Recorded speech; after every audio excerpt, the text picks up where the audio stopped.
Благодарам, председателе, почитувани колеги пратеници, почитувани медиуми. Се работи за Агенцијата за администрација.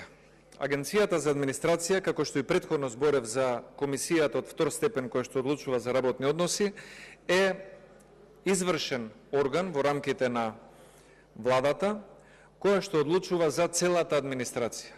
Многу чувствителен орган и орган кој што треба, освен ефикасност, да има одлики и на непристрасност. И сметам дека таквата пристрасност ќе изгради поголема доверба кај самата Агенција за администрација, но исто така и кај вработените во администрацијата, дека имаат еден независен арбитер кој што одлучува непристрасно и професионално при сите огласи за вработување или други надлежности кои што ги извршува оваа агенција.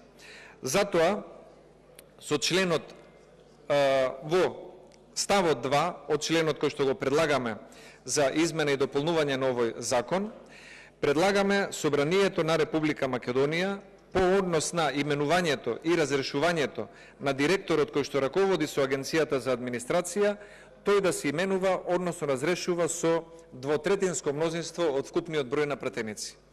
Цениме дека директорот на Агенцијата за администрација би требало да биде личност која што ќе биде професионална и прифатена од најголемиот број на пратеници во Собранието, а со самото тоа да има што поширока доверба и одобрение во целокупната јавност и особено кај граѓаните кои што ги вршат своите должности во администрацијата. Затоа сметаме дека двотретинско гласање за директор на Агенцијата за администрација ќе значи зголемена професионализација на ова тело и ќе значи поголема доверба кај самата администрација во институциите кои што имаат надлежност да раководат со истата. Благодарам.